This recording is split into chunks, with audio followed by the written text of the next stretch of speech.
Well, welcome to you all, and thank you to the Romanian user group for having me presenting this topic.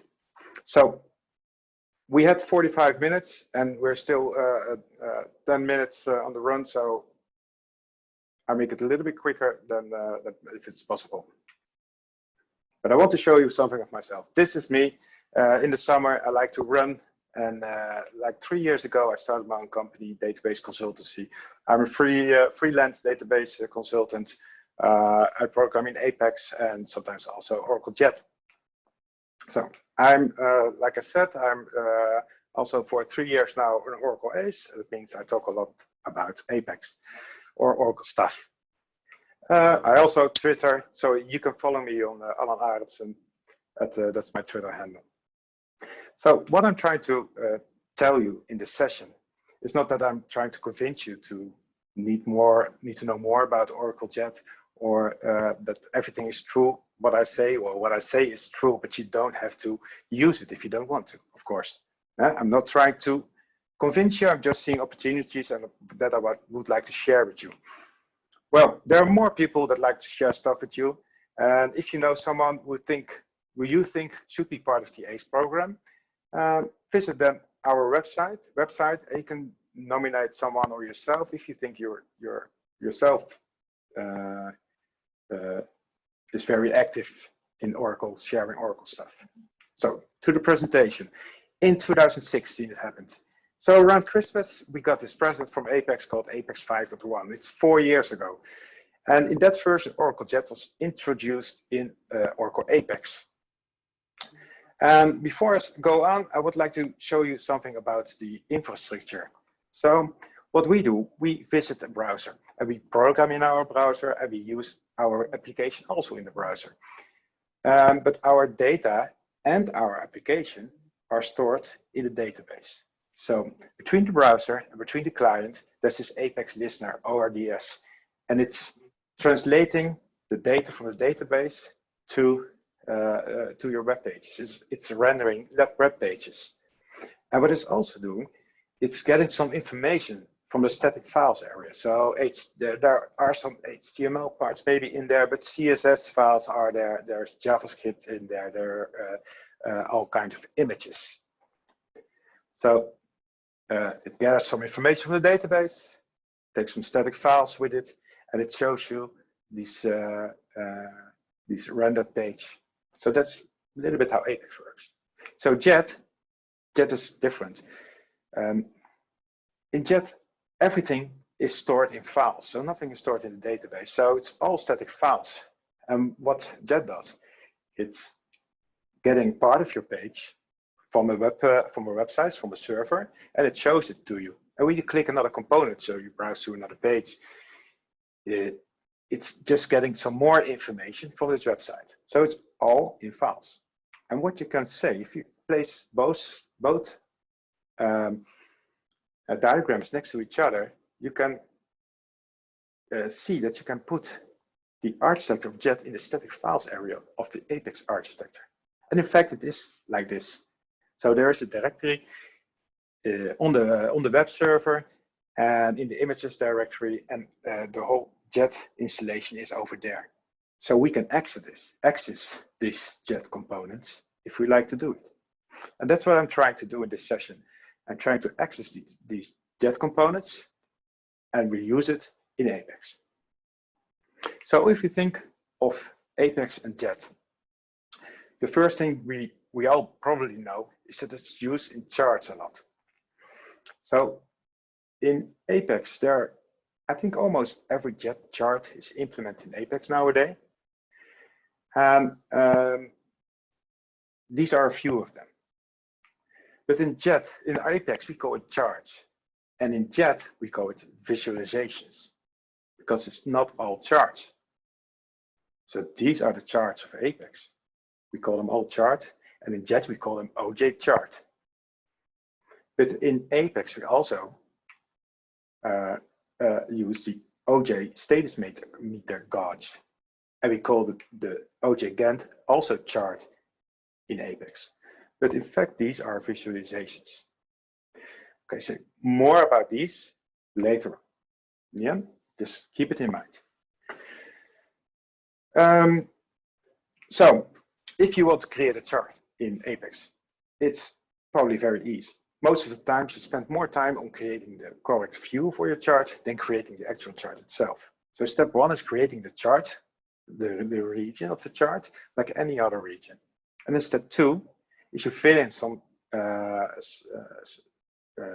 like the source code for your chart, the view, and you specify some columns that you want to use as a label or a value in your chart. And at last, you save your page, and then the chart is rendered. So more time on the view, but creating the actual chart is very easy in Apex. Okay, so if you have your chart, you can configure it. The default chart is a bar chart. But if you like a different chart, there's a lot to choose for in chart attributes. Yeah. And there are some extra attributes you can set on the chart.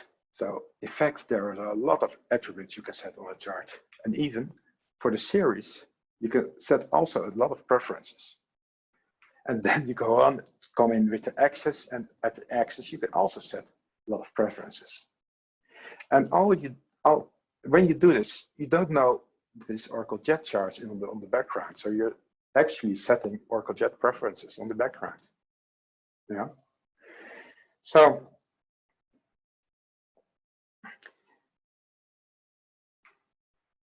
there might be some things that are not possible to set from the default low-code environment. So let's say you want to change the style of the bars and change the ratio between the bars and the gaps to make it look more like this. And you want to gap the bars, you want to make them more flatter, and the area between the bars, you want to make them bigger, so it looks more like this, smaller and bigger.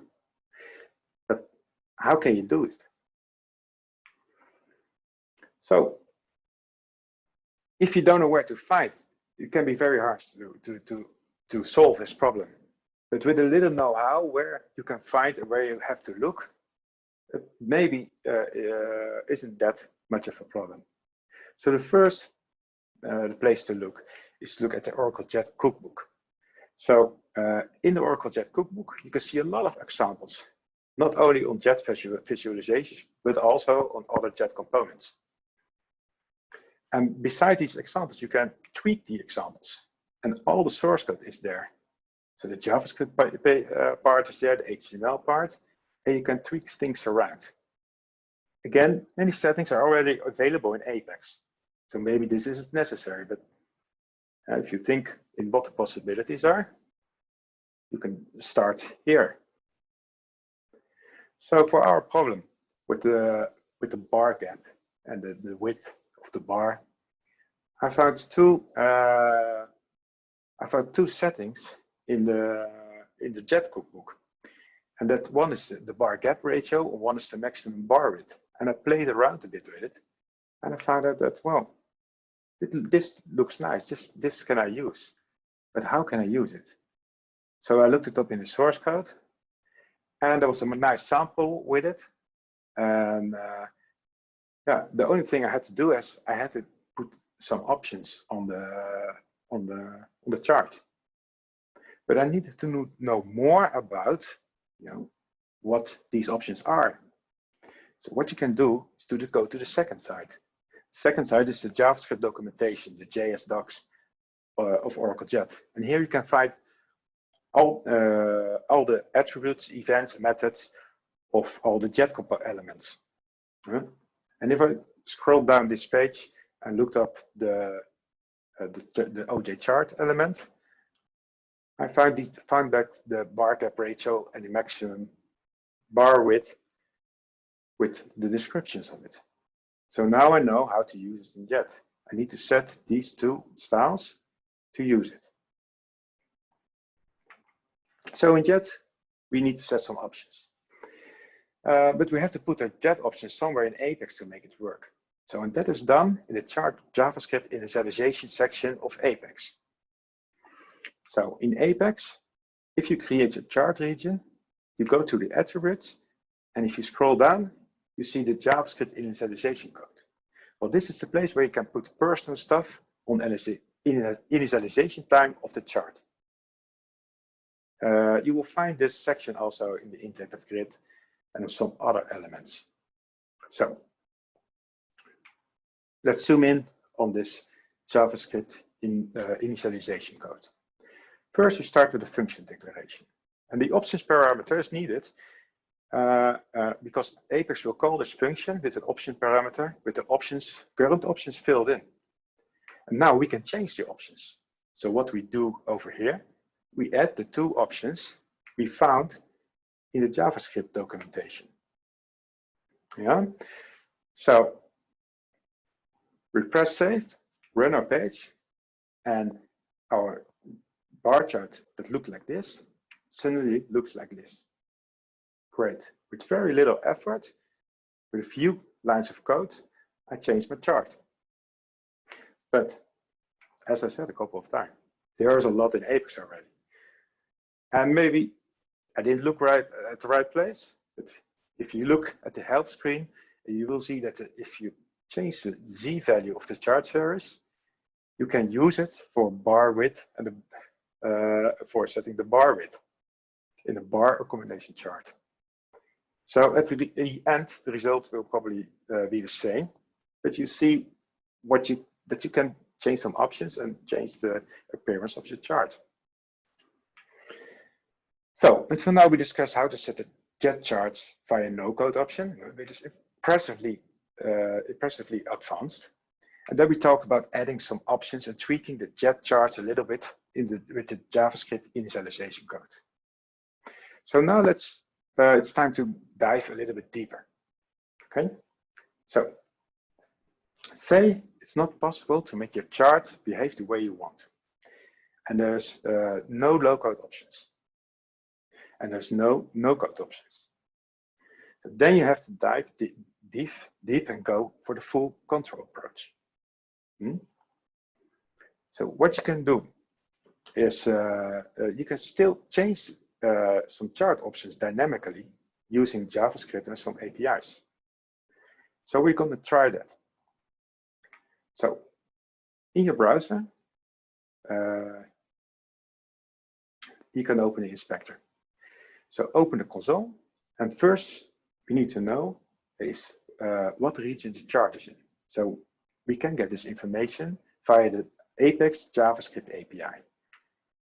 So with apex.region, and then in quotes, the ID of your chart, you can get your chart. And what you see right now is the region. This is the region of your chart. Okay. So next, we need the chart widget. And it just works like you would select any other widget. So first part returns the region, and the second part returns the widget. So, and if we look at the code, you see that this is the actual part where the chart is in. So not the region, but one step deeper. And if you take a closer look at the code, you see that there's some OJ-something classes on it. And that code I also found in the cookbook. The only difference is that there is another div around it in Apex, another wrapper. So it's the same code. So the widget is the chart like they use it in Jet.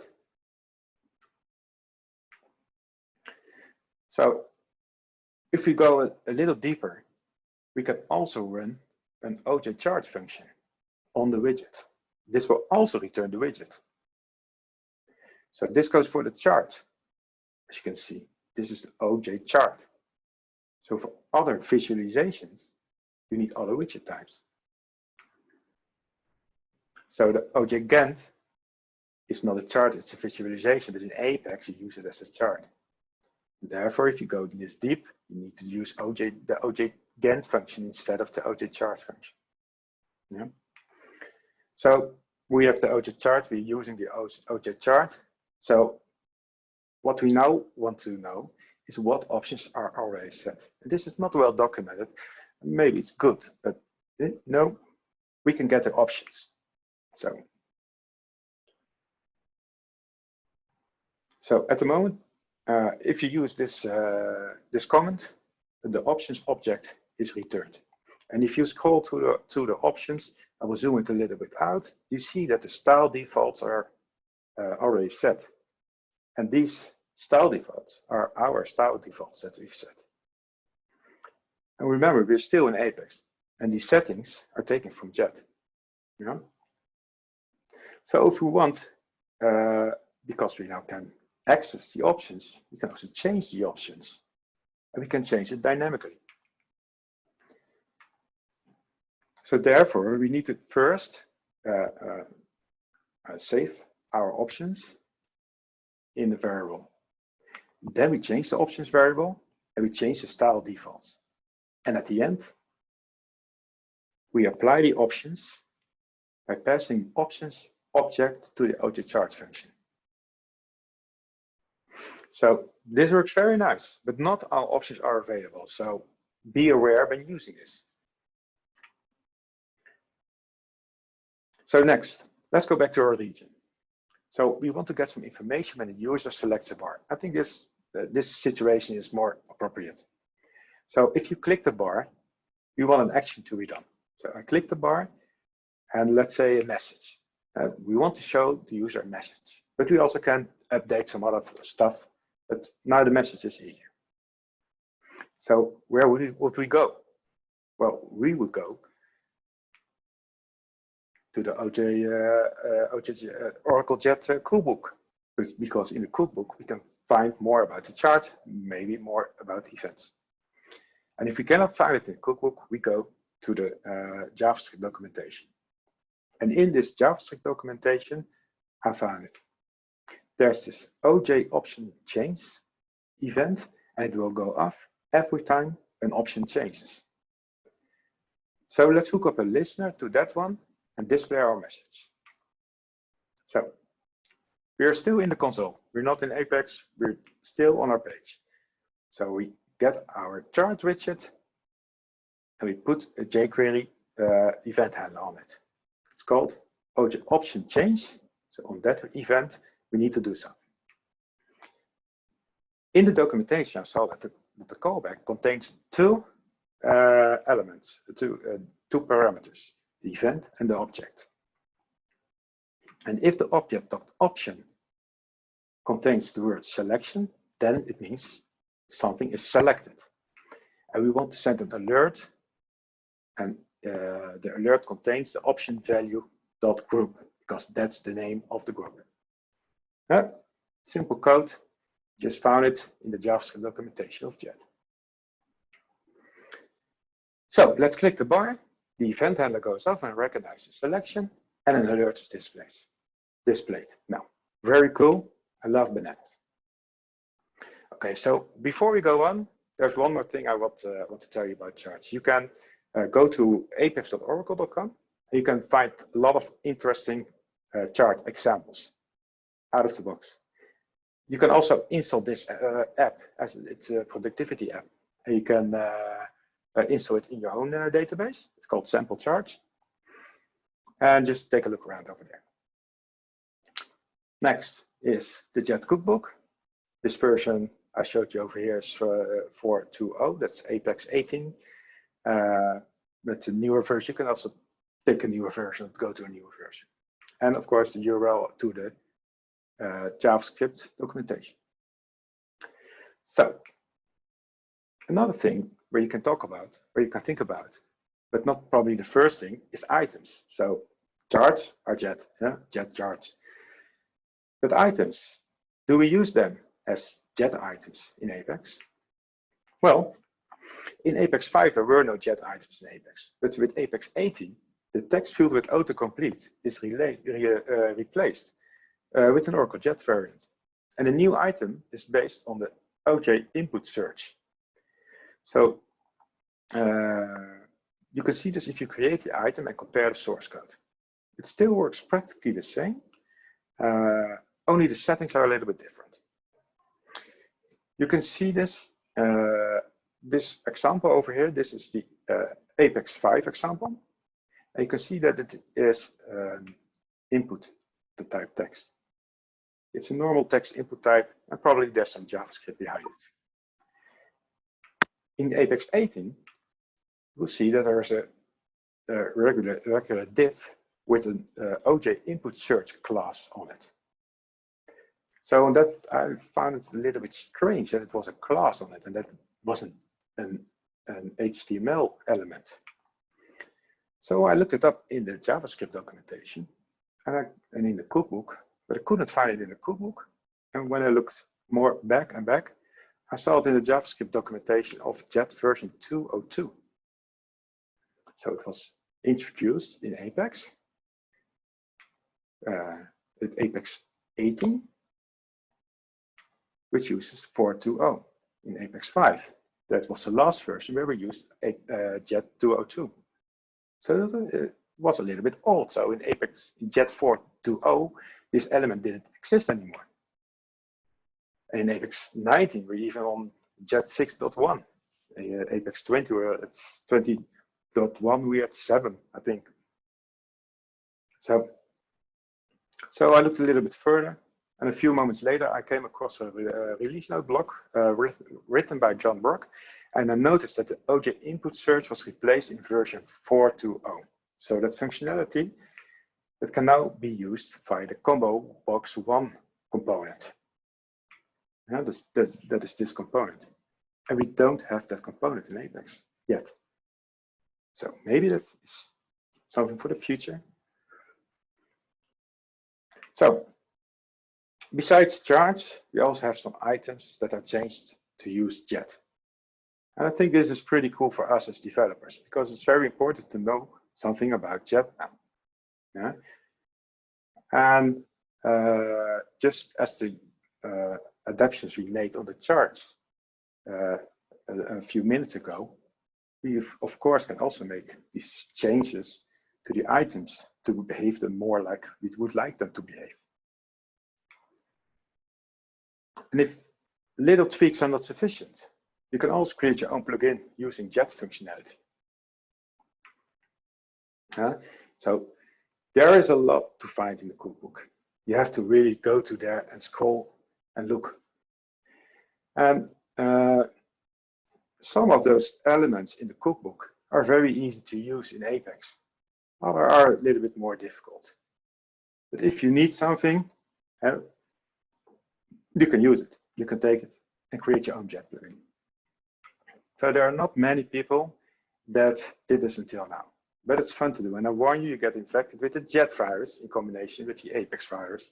And that won't be easy to heal because you're always programming and learning, and there's so much to do. So what I did, I created a combo box plugin I was talking earlier on. Yeah? And before I started, I did some investigation. So I started with the cookbook. I learned more about the combo box, and I tried some different settings. I looked to the JS code and the HTML code. And when I was ready, I visited the JavaScript doc website to get to know more about the HTML element. So on the JavaScript, on the JS doc website, you can see more about events and attributes and how to build that element. So when I had it all complete in my mind, I started to develop. And at first, I created a small Jet application based on the simple example from the cookbook. Just copy and paste. Then I added this example to the Apex application and prepared it so that it uses the Jet components with very little effort. And at the end, I created the basic plugin and slowly added more and more features. So I will not show you exactly on how I did it and how I created this plugin, but I will show you the end result and some problems I had. So this is the end result, one of the end results. The first one is a single select. So you can type in, and while you're typing, the select box is changing the results. And only a few results are shown, but the search is done through the complete data set. That's the single select. The second one works the same, but now I use icons to display before the options. This is all the standard Jet functionality. Yeah, it's pretty neat, I think. So, and when you're developing plugins, you can always create your own set of settings the developer can use. So in this case, I specified the amount of columns the select list is using. So usually a select list uses one or two columns, the display column and the return column. And there are many plugins where you have a group column. But in this column, this plugin, I also created an icon column. So the fourth column is the icon column. And the plugin code checks if the column value is a URL and displays the URL as an image. And if it's not a URL, the code assumes that they are classes. And a different markup is used. And that is pretty cool. That is pretty cool. You must admit that. Yeah? So, but it was not that easy. There were a few hurdles, and I would like to share this with you. So the first one is the interactive grid. So creating for plugins for interactive grid differs on a few aspects, because for every column in the interactive grid, there's a hidden Apex item below the interactive grid. The GV column item. Yeah? And that item belongs to the column. So when you select a cell in that column for editing, that item is copied into that cell, and then you can edit it.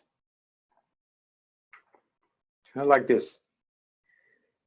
And once you have edited, now you're in the item. So you are in the cell, the item is copied to that cell. You can use the item as it was a normal item.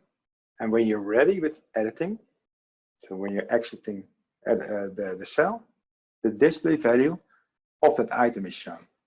So as a programmer, you have to do some more programming if your plugin is used in the grid.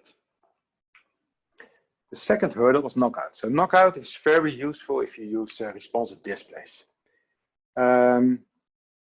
Knockout is very useful for editor user display interfaces, and it's very, very useful when you update sections of your page dynamically. So basically, if you use a single page application, this is very, very handy. But Apex isn't a single page application, and Jet is. And if you use dynamic pages, most of the times we get around to using dynamic actions in Apex.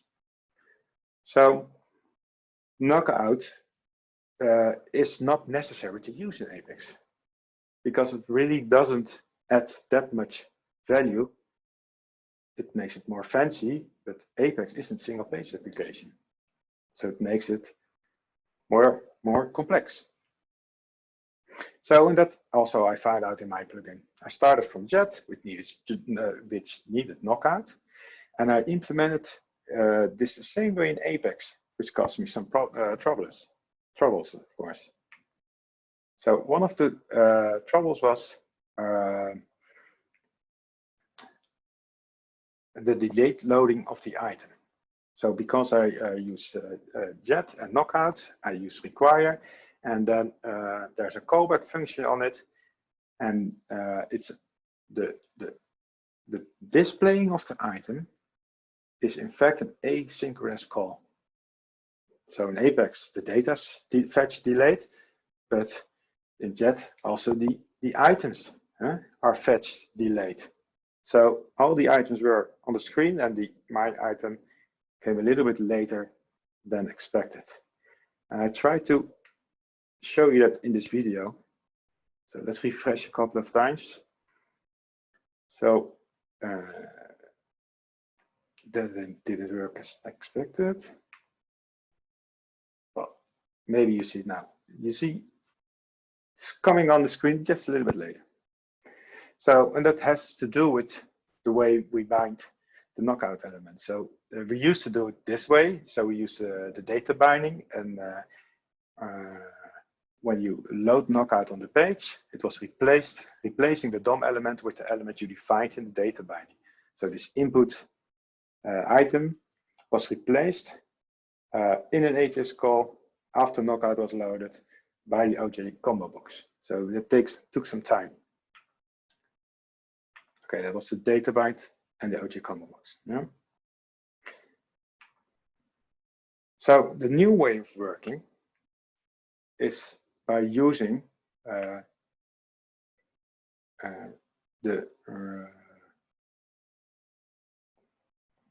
so the new way of working, you're not using a default markup that you will replace using knockout. No, you're entering the markup directly as a native HTML element. So in this example, you see that the only knockout we use in the second example is the value we set on the item. But that is not required in this example. So you can call the value attribute of the web component yourself if you want, just with JavaScript. So this should be making it a lot easier. So I have to change that. So until now we have seen that you can use Jet in a couple of areas in Apex. You can use it with the charts, with the items and plugins. And you can see that a few of the members of the Apex community already did so. So I would encourage you to also do it. So next, I would like to explain something about the composite component architecture. Well, that doesn't exist anymore. You know, the composite component architecture was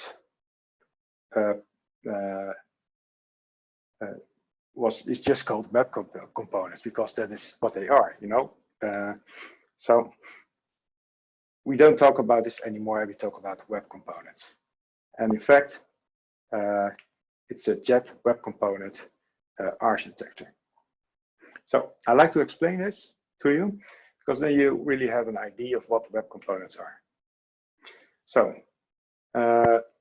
at the left side, we have our Jet application. At the right side, in the greenish, that's your web component. And your web component, with the web components, you can create your own DOM elements, and you can predefine a set of extra attributes. So like you can define your own attributes, and what you also can do, you have composite bindings in the web component, and therefore you can use knockout expressions as a value of the binding. So the attributes get a value with a knockout expression in it, so that these values are replaced live on your page.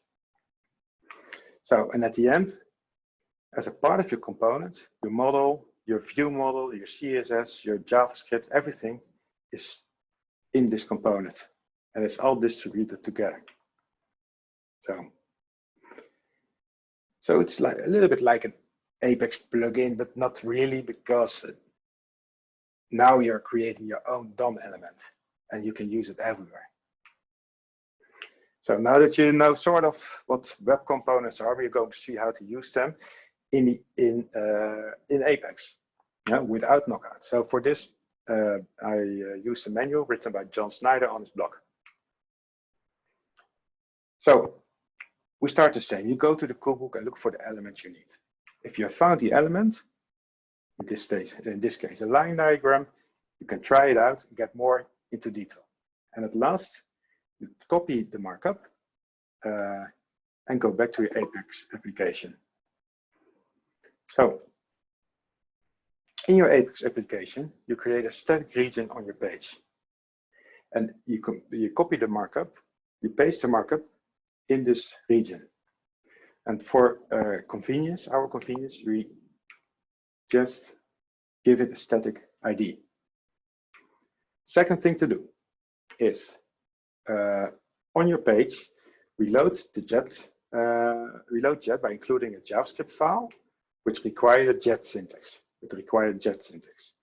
And we disable knockout on the element by setting the data provider to none. So like this. So, and then we need to include the Jet CSS file because we want to display it as a Jet component. We need the CSS. And we need some extra CSS so we can show it nice and proper in the intent grid. So the require syntax, like we used, load all the necessary jet dependencies, and it opens the Spark chart JavaScript file. And in this file is only this content. Via require, we load the specific dependencies that are needed to display this DOM element. And just by these steps, we already have enough to put a chart in a region. So modifying the chart data is very simple because it's an HTML element. And we can just address the items attribute with JavaScript or jQuery. And like this with jQuery or with JavaScript, we can set new value to this attribute. And then you will see that the chart will change immediately. Interactive. So if you want to display a chart into a grid column instead of a region, you can just query the items, the data, that list, and change your data column in the grid to an HTML expression. And the HTML expression you will use over there is the HTML markup we used before with an extra addition. The items attribute gets the value of the column name, the substitution value. Yeah? So it might make an HTML expression, and the item attribute gets the name of the column as substitution. And then you have the line in the input grid. And you can also do the same with the OJ combo box. So, but it doesn't work always because many web components need knockout to work well, so we have to really try. So in this presentation, we have seen that JET is used and can be used in many ways in Apex, from low coding to full control. And in the last examples with the interactive grid, we were far from low coding. You probably won't even go there. But I think it's nice to share, but you can see if you need something very specific, you always need to program more. And you can do it with Oracle JET in Apex. Sometimes a little bit easy, sometimes a little bit harder. The possibility is there. So I had planned a demo for this. Unfortunately, we're out of time. I think I catched up a little bit in time. Yeah, it's good. Yeah. We don't have any questions until now. So if we don't obtain, how long is the demo? Well, as long as I want to. It can be a few minutes or it can be 5. Okay, we can play it.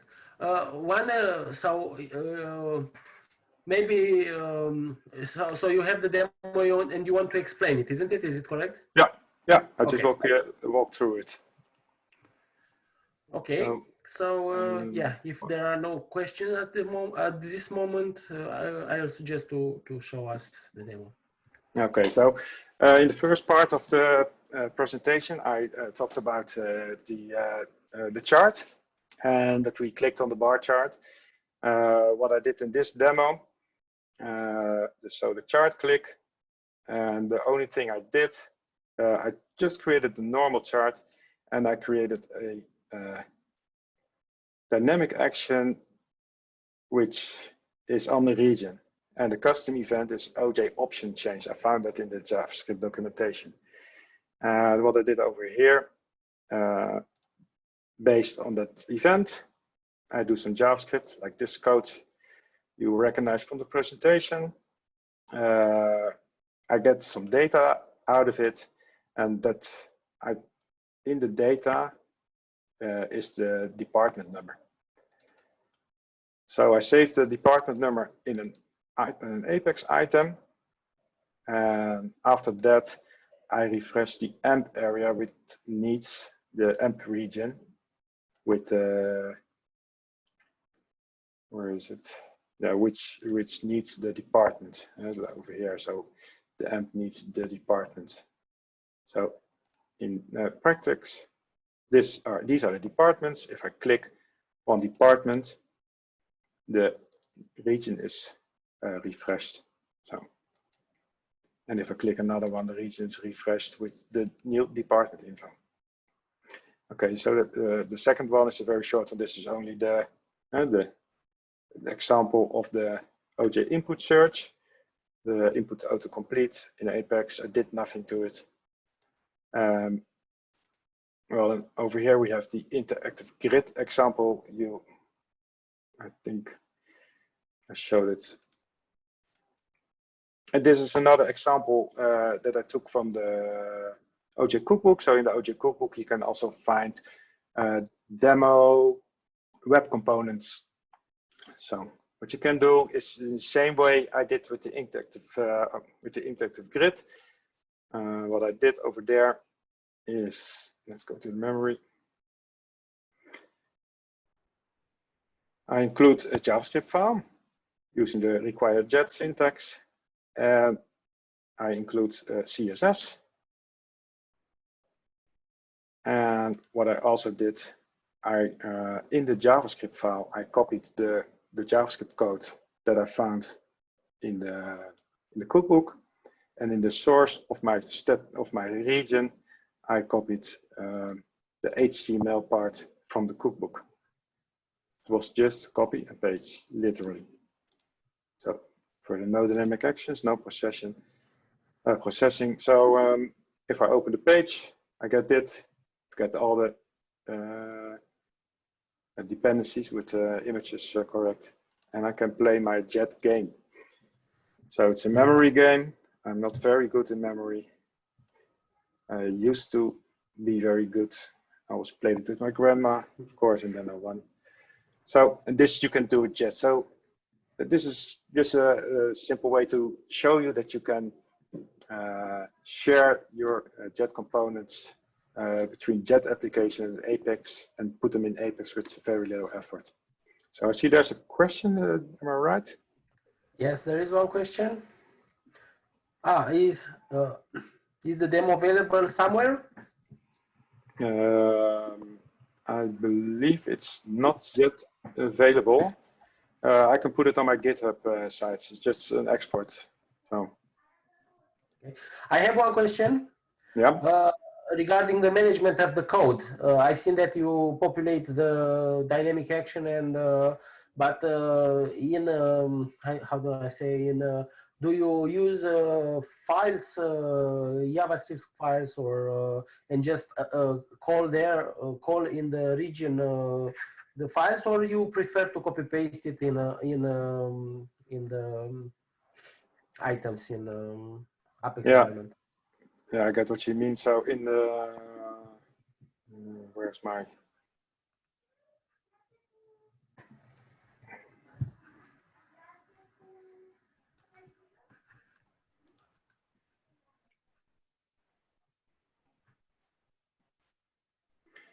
So I hope I hope you can see it. Over here I have my my document root. Okay.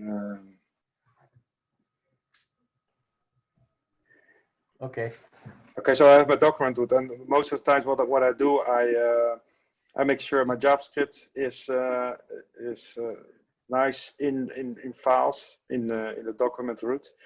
Yeah, for the HTML, that is of course a little bit of a problem, because we in Apex have no way to dynamically load the HTML. In Jet there's a possibility. So yeah, I think if you go like this way, that you need specific HTML, you can create a plugin where you can put your code in. And there's your JavaScript, your CSS, and your HTML code. So it depends a little bit on the size. I say if you use 1 or 2 lines of JavaScript, maybe 5, then it's okay. But if you use more, put it in a separate file. If you are too much tampering with objects in from your page, or think about it of making a plugin or put it in a file, or just get it out of your application. Yeah.